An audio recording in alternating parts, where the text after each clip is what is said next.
everyone, it's Tom the GGB, and I just saw the Kamen Rider X8 Another Ending Trilogy, which of course consists of the Kamen Rider Brave and Snipe movie, Kamen Rider Paradox with Poppy movie, and Kamen Rider Genm vs Lazer movie.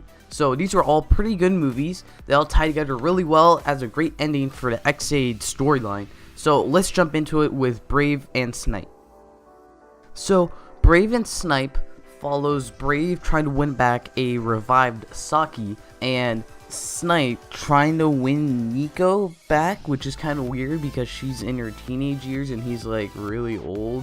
So okay, but basically this follows right after the Kamen Rider Paradox Hyper Battle DVD, which essentially all you need to know is Kuroto escaped and he's out there in the world. So he's basically just orchestrating his master plan to create God Maxima Mighty X and Zombie Chronicle. So he starts by trying to get back Kamen Rider Chronicle, the Rider Chronicle Gasha that Snipe has. So to do so, he revives Lovlika and Saki and makes them together. So this is pretty much my biggest issue with this. Like, even Lovlika says, like, oh, so your goal is to cause pain and suffering to Brave, and Dan's like, oh no, I'm after the other one.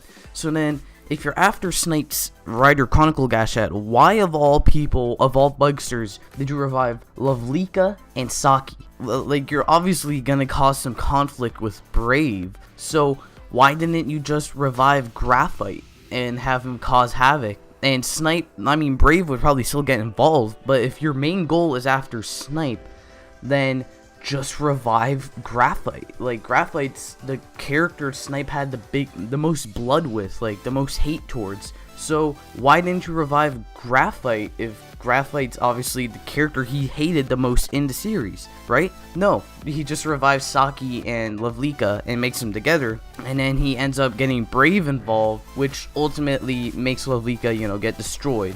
So, I mean, he didn't seem to care anyway, so it all worked out for Dan and Kuroto in the end. But that's really my biggest problem with this, because other than that, it was pretty decent.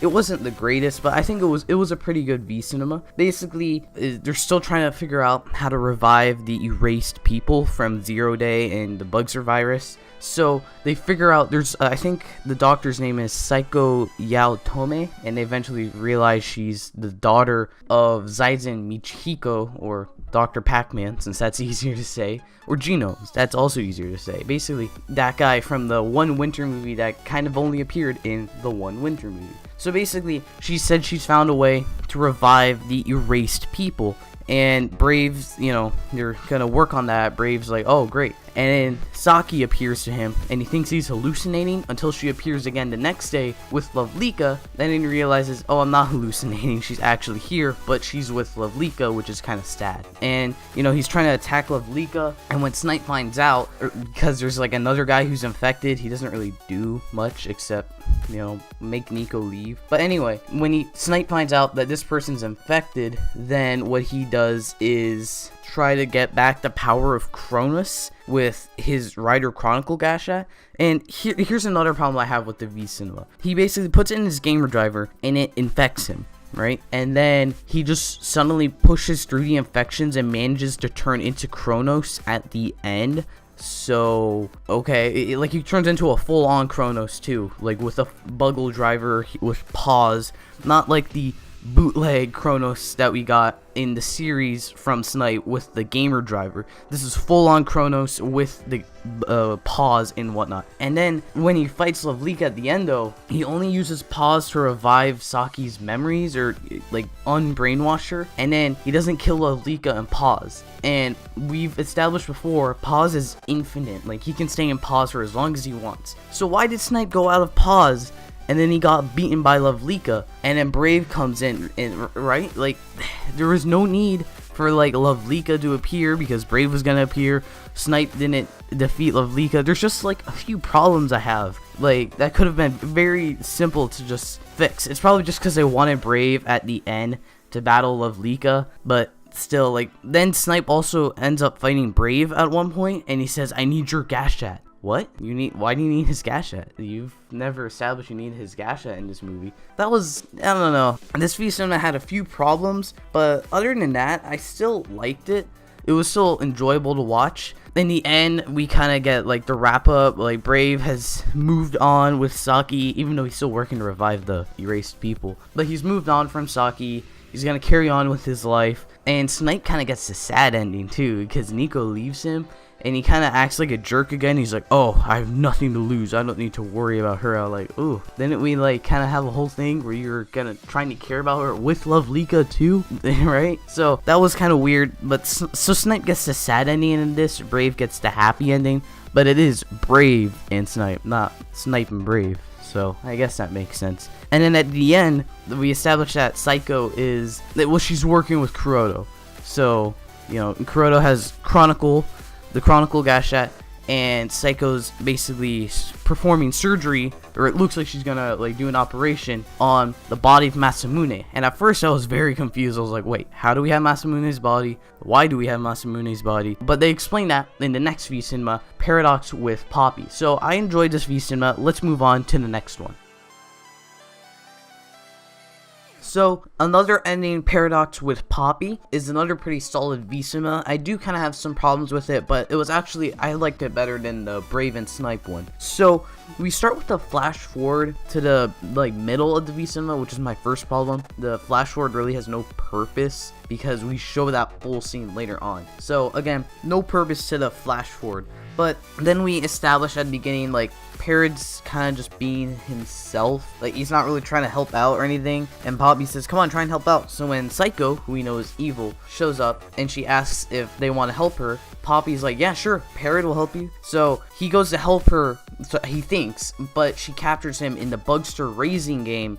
And then later, when she shows it to Emu and Poppy, Paradox looks different, or Parad looks different. And he's like, oh, why does he look different? And they're like, oh, we just changed his look. But they know something's up. And basically, they say in this Bugster raising game, they're going to make someone more human. And I don't know, that just seems kind of weird to me. Like, these two have already acted very human in the series, and then act like, oh, we are Bugsters, beep, boop, beep. So, when she's like, oh, we're gonna make them more human, Emu's not kind of like, well, didn't that change how he acts or something like that? I don't know, because Parad's like, then his like best friend or something. So, then, like, Emu's playing games with Parad, which I actually do like, because it kind of shows off more of the games, or more of the games the Gashats are based off of, which we never got in the show. So that was honestly pretty cool. That's probably my favorite part of this V-Cinema, just seeing the different games in their actual game form, not just Gashat form. And along with that, we also get to see that, I forget his name, the burger dude. We see that he finally got to make his like a monk game that he kind of said when they were going to make Maximum Mighty X. So that was also pretty funny. Just those little nods like that, I really like. And then what Psycho does is she takes Poppy to this house and she basically plays dress up with her. We get this weird montage of Poppy going into different costumes, but that's not the point. Then she basically says something we already knew, which is that Poppy is Dan Sakuraku, I think is her name is, Dan's mother. She obviously infected Dan's mother and became herself by, you know, taking over Dan's mother, which we already knew in the series, so I don't know why you're trying to make a big deal out of it here. But what Psycho's trying to do is bring back the mother's genes, kind of like make them repressed further, or not repressed further, make them like brought forward. And Emu playing with Parad, I think she believes is trying to bring the Masamune genes further, because what she thinks Dan Kuroto is trying to do by working with Kuroto, what she thinks he's trying to do is create a human body for himself. But I was kind of confused. I was like, he didn't seem like he ever wanted to be human again. He seemed just fine being a bugster that looks like human. And we do something with that later. Basically, they reveal, or Psycho reveals to Parad that another Parad, as I'm calling him, is the bugster of Masamune. Kuroto wanted the Rider Chronicle Gashat to recreate the Master Chronicle Gashat and revive Dan Masamune, so that they could extract the bugster inside of him. They're just calling the original virus strain a Parad. So to revive his Parad, who's like this evil one, and they basically act like he's Parad, so Emu can train him to become Genius Gamer M. But what Psycho thinks they're trying to do is gonna combine the genes of Poppy and the genes of another Parad to create a human body for Dan once again. But that's not what they're trying to do, as Dan reveals in the end. he only wanted the Genius Gamer M kind of abilities, so that's why Parrot went to play with Emu the games, so that Parrot could get better. And now when Dan injects it into himself, now he has the powers of the Genius Programmer and the Genius Gamer, which never really amounts to anything. He never says, aha, now that I have the power of Genius Gamer M, I can defeat you, Lazer, in like the end of the V Cinema. So it never really amounts to anything, but it was still, I still just like he wasn't trying to get his human body back, because that seemed kind of dumb. So also, as I said earlier, we reveal in this V Cinema that Psycho's father was Dr. Pac-Man, or Genomes, and she like manifests a version of Genomes, and she's trying to revive him, and that's what she thinks Stan is trying to do too, until he reveals, nope, you suck, I'm not trying to do that, and when he injects another parrot into himself. So basically that means, just like how Brave was caught in the other V Cinema, he was brought in kind of as an accident because Kuroto revived Saki for no reason. The same thing happened here. Poppy was brought into the fight again as an accident because Psycho thought they were trying to bring Dan's body back, so she wanted to get the genes from Poppy for Dan's Sakuraku. So again, kind of, oh look, we have an extra writer to help out because Kuroto didn't think this out entirely or something. But I like the fight scene with Another Parrot and Poppy, where they say, just because we're viruses, we still have hearts too. That was a kind of cool message. And they defeat Another Parrot, and Poppy beats Genomes. Genomes was the villain of the winter movie, so I don't completely buy that Kamen Rider Poppy can beat Genomes, but I'm just gonna ignore that because maybe he wasn't entirely Genomes. So we end the movie basically on a note that Dan has the power of Genius Gamer M and Genius Programmer D, okay, and in the end of the movie, he's in the forest naked for some creepy reason. And I assume the same way Emu made the normal Maximum Mighty X, then creates God Maximum Mighty X, where we'll lead into the final V Cinema of the trilogy, Genm vs Lazer. So I did like this V Cinema. I liked it better than Brave and Snipe because it didn't have as many problems really. So yeah, I like this V Cinema as well. The last V Cinema, in my opinion, was the strongest one of the three, and it was honestly my favorite as well. So basically, Kuroto wastes no time. He unleashes Zombie Chronicle on the world, which he says basically turns the world into a game, and we have a bunch of zombie gamers walking around everywhere and infecting people to become the black chicken-headed bugsters. Basically, this is just a souped-up version of Kamen Rider Chronicle, which I'm okay with because I think his original intent with Kamen Rider Chronicle was to unleash it on the world. So that was cool. He finally really fulfilled his dream. So Lazer shows up, and obviously he has to stop this because, it's not good to infect people and turn them into black chicken-headed zombies. So this also is how we get rid of Brave and Snipe for the special too. Like, oh, why didn't Brave and Snipe help out? Well, they were fighting all the other zombies. Lazer just straight up goes after Genm. Genm, I'll switch between that. Dan attacks Lazer, and he just gives Lazer the proto-gashats for no reason. Okay. I mean, he knew he was gonna win anyway, because he unveils his level billion gashat and turns into God Maximum Mighty X, which, first of all, is a beautiful name. God Maximum Mighty X is totally fitting of Kuroto. And the form is actually pretty cool. It seems a little more clunky to me than Maximum Mighty X, but maybe it's because I'm not used to seeing this big bulky suit. But it was a cool fight scene. He says basically he can create any game he wants, which essentially is his excuse to do anything he wants. So he totally beats up Lazer, and he's walking away, and Masamune shows up and is in Kronos form again, because earlier we see that he's still stuck in his bonds. We never really did anything with him in the Paradox and Poppy V Cinema, except he's just there. So basically he realizes he needs to stop Kuroto. So what Kuroto does is drop the tools to become Kronos at his feet for no real reason, and Masamune breaks out, I assume the same way Paradox broke out in the Paradox Poppy V Cinema, where he links up with his bugster or something. I don't know, somehow by some contrived way Masamune breaks out of his bonds, and because Kuroto left the tools to destroy him at his feet, Masamune shows up in Chronicle Gamer form. But, you know, he does the pause, and he's about to take out Genmu, when he holds his hand and, like, just annihilates, like, Kronos. He throws a moon at him, so he pulls a Thanos and throws an entire moon at him, which was pretty cool. And Kronos just gets owned by Genmu. Like, he's like, you know, Dad, you're not taking me out. So, I'm glad that he found a way around the pause, because I was thinking, really? You left the Buggle Driver at his feet. You didn't find some way to get rid of pause. So, he didn't get rid of pause, he just found a way around pause. So, that's pretty cool. Kronos dies again and leaves the Buggle Driver to Lazer. From there, the rest of the movie is pretty much just an all-out fight between Kuroto and Lazer. Lazer says to Emu, Kiria says, like, oh, here's my jacket, don't get it dirty. And Emu's like, why would you worry about it? And they're like, oh, because he's gonna die, Emu. And Emu, like, Lazer's excuse for Emu not coming to go Muteki was because he's injured from the other V Cinema. So I'm glad they injured him, because then you can't really say, why not go into Muteki? Well, because he's injured. So that's a decent excuse, even though he got up and was walking about later on. So it didn't completely work, but it did its job. So Lazer basically is just going in an all-out battle with Genmu. Genmu's in God Maximum Mighty X. Lazer's in his Laser X form using the Buggle Driver. And they kind of say, oh, you're going to die by using that. But he's a bugster technically, so he's able to use this. So they didn't really have to say he's going to die from it.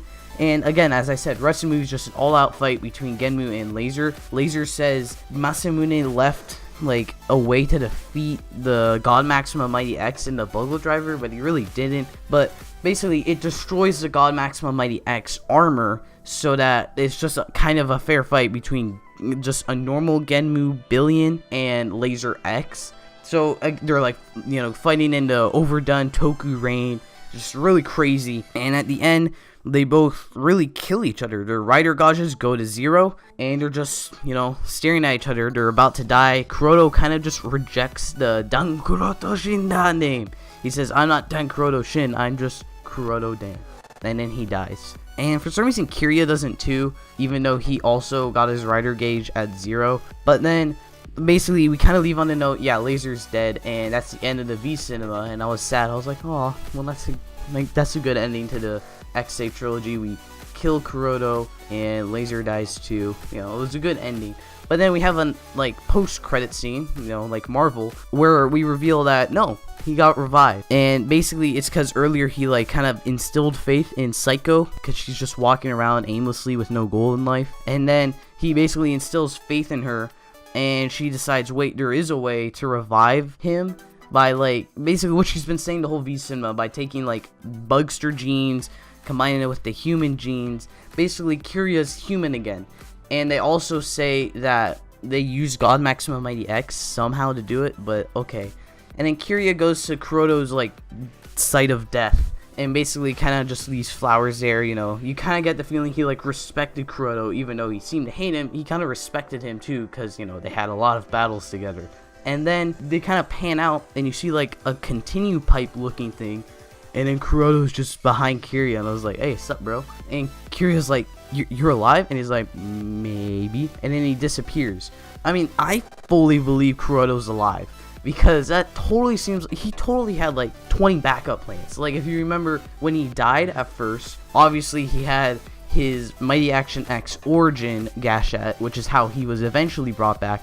But we also reveal he was trying to steal the memories of other riders. I can't fully remember, but in the Go Rider special, he was also trying to be revived. And I totally believe he had some other backup plan. I fully believe Kuroto's alive and well and somewhere in the world. But it seems like he's just kind of like lay low, be himself, because... no, don't be himself. He's just gonna kind of lay low because of that scene we got at the end. Oh, one other thing. We confirmed the timeline of the Snipe special with the Bang Bang Tank Gashat. So, that's cool. I was confused about that timeline. So, anyway, I liked Lazer v Genmu. It was a great V Cinema. It was my favorite of the three, because I think it was the most well done, and it was honestly the coolest. So, yeah, that about concludes the Kamen Rider X8 saga. There's really no other movies they've announced. Nothing else except Mighty Novel X. But since I can't read Japanese, I can't really ever find out the true ending. Oh wait, I already know the true ending. Anyway, I can't really ever know how X8 truly ends, unless maybe a summary goes up on like the Kamen Rider wiki. I'll read that. I don't think I'll like review that since I can't read the whole book, but I like this trilogy. I definitely enjoyed it despite its flaws, and I thought it was pretty good, and again, a very good ending to the Kamen Rider X8 saga. Let me know what you thought of these V cinemas down in the comment section down below. I'd love to hear your thoughts. And if you like this video and you're new here, please consider hitting that big red subscribe button for more Kamen Rider videos, and I hope to see you next time. Thank you for watching.